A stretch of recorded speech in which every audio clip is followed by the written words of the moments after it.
wewe ni kiongozi wa walimu wa NAT. Na kuna walimu wananijaribu roho. Nimesema mtoto wa primary ama wa GSS, kama mzazi wake hawezi lipa pesa ya lunch, mtoto achukue nafasi wakati wa lunch, aende nyumbani, akule chakula, aende kazini. Na tumekubaliana hivyo.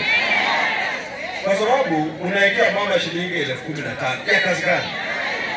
So kama kuna pesa, wacha yule mtoto apige. Kwa hiyo sasa hivi kuna lunch mtoto.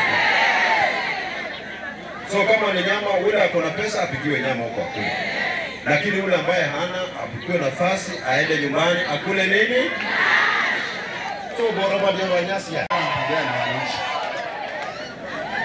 dakika 5 tulikumala kuranga kulakaba mkunda kunyoleka nzokaba pesa kurefu kwa skuli India kwa skuli ya primary college kuyama nanga kurio ya kabiri dayo sabore balabola na archbishop kulesi talafio mundoli ya maitio serikali sawa wala yama nzokaba mapesa nguro mkunda kwa hospitali ya serikali mshango musabu location na bena kwa sawa ya katarumbore kulinde shida ya administration skuli ya mundoli girls so tiayo na stakeholders kulinde shida ni shida abakoli balikuwa kali gumshango balikuwa bashi balikuwa ta lekala kuila abana bana skuli yo mshango kuyama na kulio ndio kumalili kan woke estima